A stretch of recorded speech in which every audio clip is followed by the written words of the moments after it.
It is what it is, and it is KBS TV here and there for you. Nakolwalero ngaffe twagamba KBS TV tuliwo okusanyusa, kutambuliza mu kumanya, kutambuliza mu kutegeera. Thanks okulaba KBS TV. Thanks okulaba nyabo. Amanya agosobo. Ampita Muhammad Kizito. Sajja wa Kabaka. Ni musajja wa Kabaka, of course. Wejira tumanyi, nze ndira mama. Katandikirawo wennyini. Muhammad Kizito, ojjota okuba Muhammad Kizito. Nzaidwa Uganda, mpulidde no Uganda. Nsomedde masomero g'abana Uganda, so embeera zange almost ziringa z'abana Uganda. Kyebulaba nafuna n'erinnya ekiganda, bampa erinnya Kizito. Ani akuwa erinnya eryo? Bakwano bange kuva buto. Kati nakula nga eryo linnya linkutte. Wakula nga erinnya likutte. Kati nga buli omu alimpita. Ate bazadde bo bakitwala batya gwe okuba omusajja omuyimbi ate nga yeggwe Kizito? Bazadde bange tebalina tabu. Nga ne bazadde bange bana Uganda bonna bazaliddwa wano. Tuzaliddwa Busoga Jinja. So okubeera mu Uganda tekina kizibu. So they don't have any problem at all. Surely? Yeah, tebalina kizibu. Nga lwaki bakirinamu kizibu? Ate bazadde bo tebalina manya Maganda. Abo bo tebalina. Nze kalina linnya Kiganda. Ne sister wange bamuyita Nsubuga. Alina linnya Kiganda naye bamutumanga linnya kati naye yamukwata. So that's how it is. How did you come to learn Luganda? Wajja otya okuyiga olulimi Oluganda? Kati nga banzalidde wano lwaki mbasimanyi Luganda? Anti muyinza okubeera kati mulwogera nga omanyi Oluzungu? Manyi Oluzungu. Waluyiga bati oli Muzungu? Ate ndi Muzungu. Kati ensonga gye nkugamba nkuze ne bana Uganda nkuze nga we are speaking nga twogera piyo wano nali simanyi Luganda. Anti twava Busoga nga nkyali muto nenzija nentandika kusomera ku Nakivubo Blue Primary School. Otegeerawo Nakivubo Blue Primary School? Waawo. Somero y'Abaganda. Najja nga njogera mu Lusoga nga simanyi Luganda. So mpola natandika okupickinga up P1, P2, P3. Natandika okupickinga up Luganda. Naye nga bakyali bange banjerega muno ogata Luganda n'Olusoga. Naye bwe natuukira P4 Luganda lwange lwali perfect nnyo. Otogera mpaka kati that's how I came to learn Luganda. Natekamu interest, otegede? Osobola kumpayo engero 3 z'omanyi mu Luganda? Engero so zipo kati naye nkulina. Lero nina naye n'ongamba tambula ng'Omuganda. Ebyo nsobola. Tutandikirawo wennyini tambula ng'Omuganda. Tambula ng'Omuganda mba neeyogerako nze Kizito nazaalibwa Jinja mba njogera ku bazadde bange. That's how it is. Kati natambulira ddala ng'Omuganda. Nkuwaddeko sample so limala wewe. It is KBS TV here for you, here and there for you. Leo tulina Muhammad ajja okuba famous, ajja okutuuka ku KBS TV okubanga tumu-interviewinga. Tusinze okumanya ku TikTok. First narrate us your story, the TikTok story. Ku TikTok, Yes. TikTok yakitandika ku lockdown, biseera biri bateekawo lockdown ne bagamba tewali motoka kutambula, tewali piki, Abijukira ebyo biseera bwe twali ambijjukira ebyo waka mwezi 3 ne tuyerukira mu nyumba. Kati ffe twali tetukola TikTok. Kati nze nendaba bakyali bange bakola nentandika ngamba mukolakola bintu by'abakazi. Nange nesanga nentandika obikola out of boredom.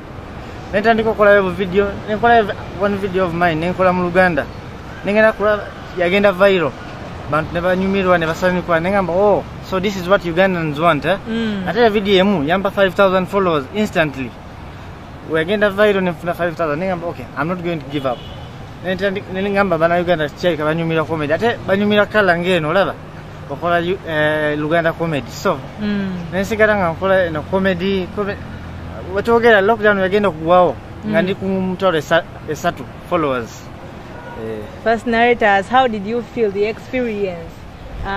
Nti we natani kufuna followers, natani kutambula nga sikyali nnya, natani kutambula nga azali. For the first time nali feeling excited and nga videos zange bazisharing ku Facebook, WhatsApp status, bantu basindika screenshot. I feel excited nga kwata simu ngena nendaga bakyali bange. I feel so big Waliko. Nzaliko nze celeb naye kati nengena nga manyira kati niwenda abantu bangi bampostinga ku Facebook. But TV presenter ba NTV, NBS bana ba presenting a news banteka ku page zabo, official page. But still I don't feel that excitement. Kalimu katono naye not like before nga nakatandika otegede. Nga wakagwa mu bintu. Nga nakagwa mu bintu. Nali so excited because it's the first time feeling that experience. Naye with time nawo owulira obyetamira kwanga bulijje ntambulira wangenze ku KFC wa Java's muntu ajanaga Muhammad kubisa nange ekifaananyi biki selfie ate abakyala ne bakyala waliwo balala bajja ne bagamba gwe waliwo nakulabako of course TikTok where else gamba video tubulaba so naye feeling buli sawa muntu kujja wange nange mbikowa for the first time it is excitement otya ffe bafaani nedda not kukowa naye just gamba sometime obeera oli busy oli ku mulimu oli kutambula nga muntu ajja Muhammad biki otegedde but it's okay. How about your friends?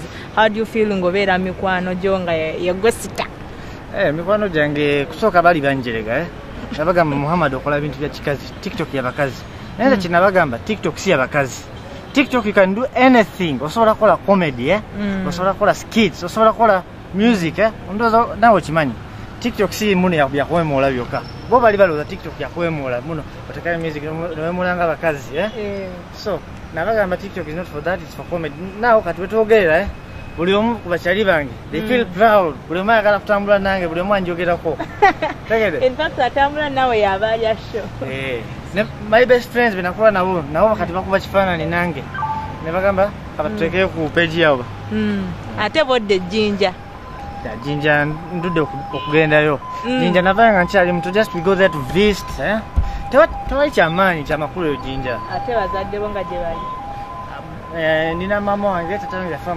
2006 nga nkyali mu P4 so right now mbeera ne mama wange sister wange brother wange babiri kwata mwawo obeera nani mama wange sister wange kyogamba tonnaba put a ring on the finger nedda sinaba kufuna mukazi bakazi bamanyi balimbi nnyo nawe olimba buli mukazi gofuna akulyako sente okitegedde olaba nga talina sente mukazi nafuna oli musajja alina Range Rover akuvaako n'agenda kati soko nyumiza olugendo olw'omukwano tutandikirawo nalina girlfriend wange twasoma wamu naye bali bamuyitaani sola mwoge nja kubeera nga mulabisa nga yankola kibi otegedde obuulire olabule banno twasoma babiri twakola ki nandaga munanjagala olwo nga musomerawa Old Kampala wasomera wano Old Kampala SSN eno eri wano kumpi na muzikiti Gaddafi kati netusoma babiri netumala kusoma yali mu senior 4 nga ndi mu senior 6 nze namaliriza okusoma wenamala senior 6 nentandika okukola omulimu ebyokusoma mbikoye sagala university sagala lwaki waitayaga university okusoma nze nali nkukoye naturally nga njagala sente okusoma kwa Uganda tekulimu makulu omanyi bintu birala gye basomesa wano mu Uganda tebirina makulu naye ate waliwo bafunyemu naye batono education system ya Uganda si nnungi kati awo ng'otandise okukola omukyala nga gyakyankalana kati nga ntandise okukola ne mukyala n'amala kusoma we are enjoying life together tugenda out biki then nengenda nenlosinga my job omanyi mulimu gwange company yagalawo so muwala natandika kundaga mazalawo omanyi mazalawo natandika okumpisamu amaaso otegede natandika okumpisamu amaaso oba ali omukuba nnyo sente naye najja lwa sente nedda for the first time yali mulungi nga yetabifaako nekusomero naye sirina sente naye nina sente nedda osanga baali bakwaka pocket money akawera nedda si bwe bati naye bakyala with time bakyuka wadde oli mulungi nosanga ekirungiko oyo omuleka n'ogenda kwoli otegede kati nali sirina mulimu nga ndi waka sirina n'ebitaano ezigula airtime kati ani aba amanyi Muhammad kwebyo ebiseera omuntu oyo yennyini omutuufu aba asigalawo nasigala ne bantu bange batuufu naye kati oyo girlfriend ngaeje nakugamba yandekawo but after some time nafuna mulimu I started becoming famous ku TikTok mulaba ajja Muhammad naye we are just like friends now nothing much. What if she comes back naga Muhammad munange ensonyiwa byabaawo kuva ebyo biseera sifunangako girlfriend mulala olimba nze nkugambye mbatya kati until when lwaki otugoba otumalamu essuubi nze ninda right time wenfuna mukyala nga mulungi nga alina empisa olaba okubeera ne face nungi naye ng'olina omutima omubi ekyo tekiyamba ekyo tosobola kuzimba omusajja otegede wadde mukazi mubi naye nga alina omutima mulungi that's the best thing you can ever get Are you speaking that out of obanti walumizibwa? Yeah, nalumizibwa. You should not see beauty. Tolaba muwala muno mulungi anyirira ina figure y'Abanyarwanda biki. Ebyo tebikola otegede. Tandikira wennyini omuwala oyo yali waggwanga ki? Yali half caste. Half caste nganze naye mixture Mwarabu ne Muyindi. Yeah. So badem gamba tolaba muwala nga ina figure ina kabina kanene ebyo byonna tebiyamba. Wade muwala mutono ng'omuti naye nga alina omutima mulungi. You will last for good nga muli wamu otegede. So abalabi ba KBS TV abawala abali mutula basaawa zino eno, tell us your ideal girlfriend. Who is that kind of person you would really love to be in a relationship with? Your ideal girlfriend. Mukazi type yogera amaaso ga camera. Tulabe otutandikira. Nze sifaayo buli omu abantu abasinga bambuuza Muhammad oyagala kuwasa mukazi muki Muyindi muna Uganda biki, nze ngamba sifaayo Katonda gwampa gwe ngenda naye. It doesn't matter beauty ngeri gye nkugambye kasita mukazi ina omutima mulungi, the lady who will respect my parents otegede. Type of girlfriend njaga sifaayo oli Muyindi oli mulugwala oli mukyotala oli muteesa ebyo sibifaako otegede. Batugamba mu abayindi temutera kwagala nnyo ffe bakaddugala. Mubeeramu abo abasusoze abava India. Kati abo abava India bebalaba mwenga simanyi kisobola nakyogera. They discriminate. They discriminate. Mubeeramu abo naye kati mubeeramu n'abalala wadde nga bavudde naye nga beeyisa bulungi. Would your parents ever let you marry a black girl? Why not? If she's a Muslim, they can allow me to marry her. Why not? Nga mulungi nga yeeyisa bulungi nga aina characteristics zino zenkuwadde otegede. Yeah. Muhammad, before we wrap up, tusemberedde okutuuka ku ntandikwa y'enkomerero ya interview eno. First, give us a simple comment skit of what you usually do on TikTok so that people can definitely identify you. This is Muhammad. Yes, si camouflage. Si obangambe ki. Teyetima mu kifaananyi kye, but this is Muhammad. Abakazi abana Uganda bakyasinze okubeera abakazi balungi mu nsi yonna yonna naye nsaba Katonda abayo sente za airtime, data ne transport. Ngakuwadde. Lwaki ogenda ososonkereza tetulina airtime na transport? Anti omanyi abakazi abana Uganda basinga ng'omukwana ekyo kye basooka kulowoozaako Muhammad nsindikira sente za data, Muhammad nsindikira ku sente za transport. Naye if they don't need airtime tebakufaako, tebakuwandikira ne message. What has been your oba comedy ena kintu ki oba theme ki gy'osinze okumwesigamyako? As in? Nongamba nti nze comedy wange atambulira nnyo mu this kind of line. Mwesigamya nnyo ku bakazi abatalina transport, mwesigamya nnyo ku comedy wange kakugambe in general comedy wange nze nsobola kutulaawo, nze ndi creative, nsobola kutulaawo nendowooza ku kintu which is in real life but nenkifula mu comedy otegede, nenkiteeka mu video nendowooza ebigambo. Sometimes nfuna comedy words mu luzungu mu Google biki nembi transferringa mu Luganda nenkiteekayo. Lwati wenkola comedy wange. Ahmed, okola mulimu ki? Nze nkola mulimu company emifalisa ku Royal Farm. Royal Farm? Yeah, nkolanga store supervisor. Store supervisor. So how do your friends bokola nawo ku mirimu? After seeing you on TikTok, bakutwala serious ku mulimu nti ogamba muntu kola kino? Olaba ne boss wange amanyi. Boss wange ngamba musajja gwe wafuka batya famous ampita ne mu office ye nandaga ku simu ye Muhammad nkulabye ku status ya chali wange ono yegwe ngamba yesa yali myaka 2 mabega naye kati bamanyira kati buli omu wadde andaba. It is a normal thing for them. Do they take you to be someone serious? Omanya abantu abeera nnyo mu bulamu will take you to be unserious? Bangamba Muhammad wakikuba kati wafuka celeb naye mbagamba nakikuba naye nachikola out of fun nene ndaba kyakwata, but for me my life I live it in a humble way.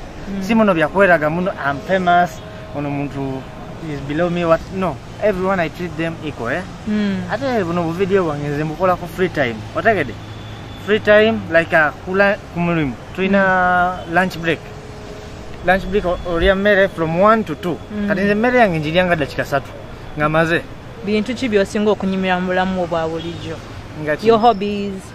My hobbies, nze nyumira omupiira era bwe nali nsoma nali mu school team ya Old Kampala naye kati bwe navaayo mubiri ne gutandika okugeja fitness nebulawo sikyasamba because tetulina time tubeera ku mulimu all the time eyo time tetugirina kusamba nali ngezagezaako kugendayo Sunday kyo omupiira gwe wasinga okwegomba ng'oli muto of course Cristiano Ronaldo role model wange naye nga jo naye batukubye jo batukubye omupiira Leicester yatukubye wawulidde otya ng'olaba Ronaldo omupiira bagumuyisaamu leero tekyakutte nabadde njagala kukuba simu yange wansi ndyabye oba kubuka gwa mu TV gwo gwesambire otewe naye njagala kuba mukwano gwange kikonde. Your last words to the people watching KBS TV and your fans everywhere on all social media. Okay, my last words, oyagala kufuka famous, oyagala kufuka muntu wamaanyi, keep working hard TikTok buli omu asobola gikola si muno olabye Muhammad wamaanyi nze sisobola kikola nedda otandika mpola and if you are doing comedy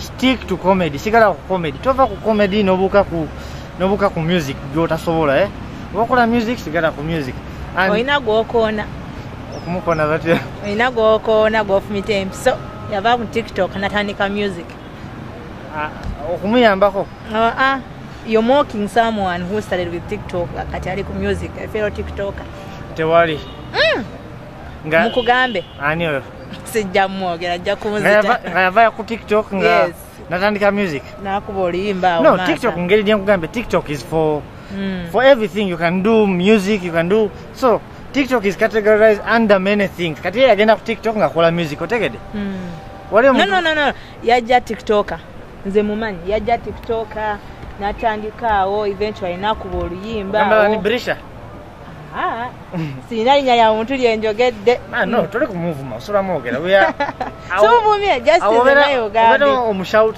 out omwadde ne shout out not so mwogere no problem okay yeka mwesigajize kyembadde mbagamba you can stick to something and there are some trending hashtags musobola kuteekako TikTok Uganda hashtag ya TikTok Uganda kasita oziteekako video bonna abakozesa TikTok Uganda baba balaba video zo eba igenda ku timeline yabwe kati nga nze nange nina personal hashtag naawe osobola kutandika hashtag yo nga gwe kati Fred Mbabazi osobola kuteekako hashtag Fred Mbabazi buli video gyoteekayo eyo hashtag views zigenda nga zepilinga up so buli oteekayo bakyaliwo abatera kulaba video zo automatically zijja gendayo direct ku simu yaabwe nga baguddeyo TikTok kati nze wenjogera nina hashtag yange Muhammad erina 23 million views kati buli oteekayo video wadde nsitaddeko hashtag bonna abalabyeko ezo videos they will still see the same video I post the newer videos weka comedy akasemba nina comedy nyingi kati bawa kamu aka wrapping up this whole session oyagala kumanya manyi g'omuntu sindika lugi lwa toyi ng'ali munda awo ojo tegera manyi g'alina. Muhammad, it's a great experience having you here. Kibadde kirungi nnyo okukyazaako ku KBS TV. Era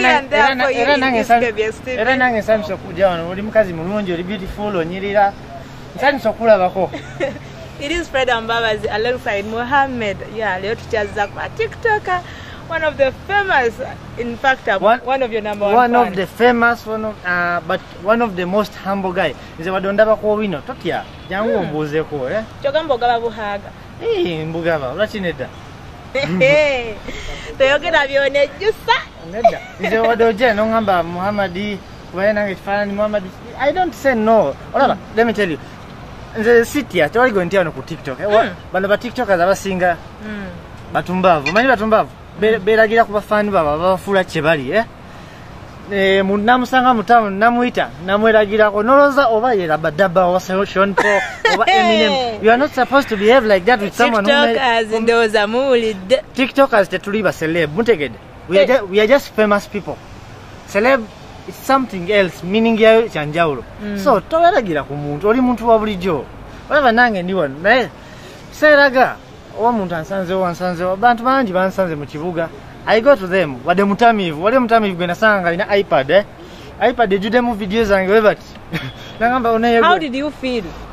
Nemugamba yenze anti ngeje kugambe kati after some time ndabimanyira it was just recent nemugamba yenze nagamba mpa namba ekubisa nange kifaananyi nenkubisa naye nemwene ka video ne juzi vole gwe nasanga ku Shell nga ngenze gula KFC kumbe msajja abadde recordingira mu motoka ye nga simanyi nampita Muhammad nenzija nemubuuza kwangamba nze wantegera batya nze nefula tamanyi ngamba of course ndi number one fan we kati nze nemuleka nemugamba okay nemuwa namba yange. Muhammad wangambye toli mufumbo ate empete eno kati balabe no mpeta najambala kuva nojambala ku luno olugalo najambala kuva senior 1 eno mpeta njina kuva senior 1 era nze namanyira okubeera n'empeta sola engalo yange tesola oba kyekikusibye mu buwuulu sisuubira nga buli akulabako nga buli akulabako agamba sikaaki sajja wuyo mufumbo eno mpeta nenjijako sola funa tulo kiro